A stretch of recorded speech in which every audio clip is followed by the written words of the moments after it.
윤봉길 의사 기념관의 사당입니다. 윤봉길 선생님의 의거로 인해서 우리나라가 중국 국민당 정부로부터 더 인정을 받고 양 정부의 관계가 더 공식화되고 또 중국 사람들로부터 지지를 받고 그걸 통해 가지고 2차 세계대전에서 패망한 일본 제국주의로부터 독립할 때 중국의 지지를 통해서 결국에는 전 세계 열강들의 지지를 얻어서 독립된 나라가 될 수 있었다라고 볼 수 있습니다. 하나의 사건이라고 보기에는 엄청나게 중요한 일이었다라고 볼 수 있을 것 같아요. 당시에도 우리나라의 독립이 가능하겠어? 엄중하고 너무 어려운 상황에서도 모두가 희망을 가지고 있지 않은 상황, 포기하고 있는 상황일 수 있는데 불가능해 보이는 현실을 바꾼 한 분의 희생, 한 분의 행동으로 인해 가지고 가능했다 생각을 하게 되는 것 같습니다. 윤봉길 의사 기념 사당에 왔는데요.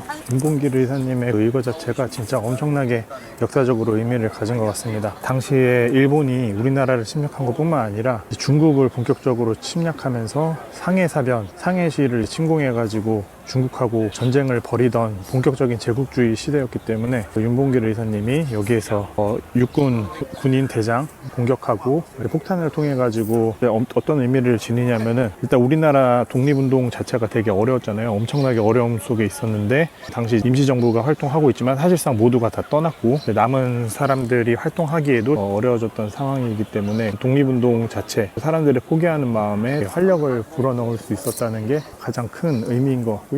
그리고 한국에서 독립운동을 한다는 거를 전 세계에 알린 중요한 사건인 것 같고 윤봉길 의사님의 의거로 인해 전 세계가 대한민국의 임시정부의 독립운동을 알게 됐고 전 세계 신문으로 보도가 됐으니까 또 한국이 독립운동을 하는구나라는 걸 알게 된 되게 중요한 계기였다고 그렇게 볼 수 있을 것 같습니다. 더 중요한 측면이라고 볼 수 있는 거는 중국을 침략해서 상해를 침략한 일제 원흉을 윤봉길 의사님이 처단을 한 거잖아요. 중국 국민당 정부의 큰 지지를 얻게 되었다라고 볼 수 있습니다. 무슨 의미가 있냐면은 우리나라 임시정부가 국민당 정부를 인정을 하고 중국의 국민당 정부도 대한민국 임시정부를 인정을 하면서 양 국가의 독립운동 세력들이 독립된 국가로 정부로서 활동하는 것을 서로 인정하면서 독립운동을 서로 협력하는 계기가 됐다고 볼 수 있고 그게 작은 일 같아 보이지만 추후에 일제가 미군의 핵폭탄 투하로 인해 가지고 투항을 하잖아요. 일본의 제국주의가 몰락을 하게 되는데 그때 대한민국을 독립국가로 할 것이냐 말 것이냐에 있어서 그 중요한 회담들이 국제적으로 열리게 됩니다. 예를 들어서 카이로 회담 같은 게 열려서 미국, 영국, 중국, 러시아가 모이게 되는데 그때 참여했던 중국의 당시 정부의 입장에서 대한민국은 반드시 독립시켜야 된다. 완전한 독립국가다. 그리고 독립운동을 했었다라고 말을 하게 되잖아요. 그 말을 한 사람은 결국에는 장제스, 당시 중국의 독립운동 지도자였던 장제스가 되게 되는데 그 장제스가 왜 대한민국을 인정했을까 생각하면 결국에 이곳 상하이에서 활동했었던 독립운동들과의 교류 그리고 상해사변을 일으킨 육군 대장이나 전쟁 범죄자들에 대한 처단 사건 윤봉길 의사님의 의거 자체 때문에 장제스가 큰 감명을 받고 중국 사람들이 대한민국 임시정부 독립운동에 대해서 인정을 하면서 되게 된 거죠. 윤봉길 의사님의 이 의거에 대해서 장소를 방문하고 나오는 길에 느끼는 거는 한 사람의 불굴의 의지, 한 사람이 만들어내는 변화가 얼마나 크고 중요할 수 있는가. 윤봉길 의사님 한 분이 이렇게 영웅적인 행동을 함으로 인해 가지고 장기적으로는 우리나라가 지금 독립국가로 살아가는데 정말 의미 있는 기여와 변화를 만들어내신 거잖아요. 이 의거를 하심으로 인해서 한국과 중국의 양국 관계가 되게 좋아졌고 결국에 열강들이 우리나라 정부를, 우리나라 독립을 인정하는 데 큰 역할을 한 거여서 여기가 대현 윤봉길 선생님의 기념 장소가 있는 곳입니다. 예전에는 홍커우 공원, 지금은 루신 공원이라고 불리는 곳입니다.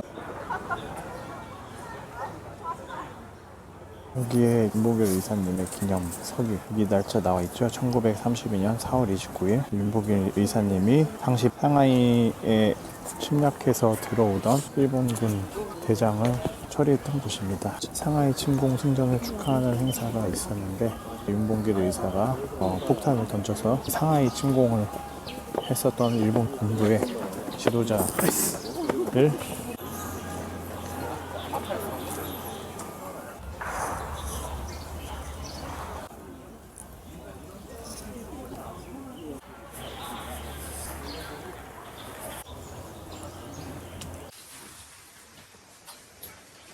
윤봉길 의사의 독립의지 그리고 저희가 윤봉길 의사를 신뢰하는 그런 마음으로 같이 한번 묵념을 하도록 하겠습니다.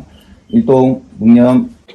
보셨어요? 이 시기에 이렇게 노력을 하면서 해외에서 활동을 하면서 독립운동을 했구나. 어딜까요? 효창원의 324 묘역이라고. 효창원에 가게 되면 윤봉길 의사, 백정기, 이붕창 의사의 묘가 있고요. 또 하나의 묘가 있어요. 안중근 의사의 묘. 안중근 의사의 묘는 아직까지도 못 찾고 있죠. 유해를 못 찾고 있죠.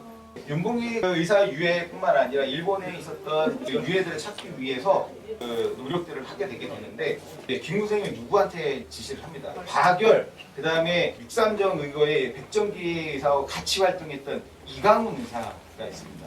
이런 사람들을 파견해가지고 324의 유해를 찾도록 지시를 하게 되고 그 어려운 과정에서 유해를 찾아서 국내로 이렇게 봉환이 되게 됩니다. 46년 7월에 국민장을 치르고 효창원 묘역을 조성을 하게 되었습니다. 자, 2층으로 올라갑니다. 더없이 나는 4월 29일 홍커우 공원에서 거행할 홍커우 공원 의거에 대해 설명했고 윤군은 조금의 망설임도 없이 자신이 폭탄을 던지겠다고 대답했다. 거사 3인자 윤봉길은 민족의 독립의지를 널리 알리기 위해 자필로 선서문을 쓰고 한인 애국단에 입단한다. 나는 적성으로서 조국의 독립과 자유를 회복하기 위하여 한인 애국단의 일원이 되어 중국을 침략하는 적의 참교를 돌격하기로 맹세하나이다. 선서인 윤봉길. 제 시계는 선서 직 선생님의 말씀에 따라 6원을 주고 구입하는 것인데 선생님 시계는 2원짜리니 저와 바꿔주십시오. 제 시계는 이제 1시간밖에 더 소용이 없습니다. 훗날 지하에서 만납시다. 도시락과 수통형 폭탄을 다시 한번 확인한 뒤 공원 입구로 들어서 이른 아침이었지만 행사장은 열병식과 일왕의 생일 축하 기념식을 구경하려는 사람들로 붐볐다. 열병식이 시작됐다. 나는 머릿속으로 어리고 폭탄 던지는 연습을 했다. 한치의 오차도 있어서는 아니 된 일이었다. 일왕의 생일을 축하하며 일본 국가가 울려 퍼졌다. 드디어 때가 온 것이다. 조국의 독립과 자유를 되찾기 위해 외적을 처단하고자 신나게 원흉들을 향해 수통형 폭탄을 던져 순식간에 아수라장으로 변해버린 행사장. 윤봉길이 던진 수통형 폭탄은 단상으로 정확하게 날아갔다. 단상에 있던 일본군 장성들의 폭탄 파편에 맞자 심각한 부상을 입은 윤봉길은 현장에서 일제 군경에게 체포됐다. 홍커우 공원 의거는 중국뿐만 아니라 미국과 영국 등 해외로 빠르게 퍼져 한국의 독립의지를 세계에 알리는 동시에 일제의 대륙 침략에 제동을 거는 계기가 됐다. 윤봉길 의사의 의거 이후 대한민국 임시정부는 그동안의 침체에서 벗어날 수 있었고 낙양 군관학교에 한인 특별반을 설치하는 등 중국 정부와 한일 공동전선을 형성하는 밑거름이 됐다. 의거 현장에서 붙잡힌 윤봉길은 상하이 파견 일본군 군법회의에서 살인 및 살인 이수, 폭발물 후대라는 죄명으로 사형을 언도받는다. 나자와시 미쓰고지 육군 공병 작업자 윤봉길은 굴린 채 십자가 형틀에 매여 마지막 할 말이 없는 질문에 침착하게 이 죽음은 각오했고 이에 이르러 하등 말할 것이 없다. 그의 나이 25.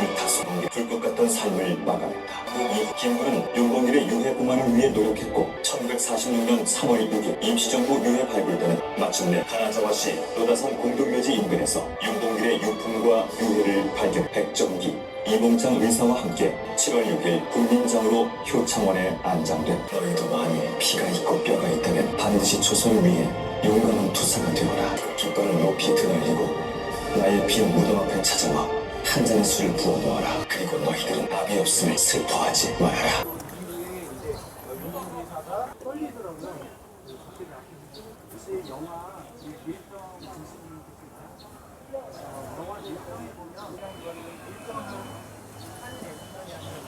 주듯이 뭐 이렇게 하는데 그 당시에는 도시락을 챙겨와야 되는 상황이었던 거죠. 그것을 바로 이제 이 폭탄을 준비했을 때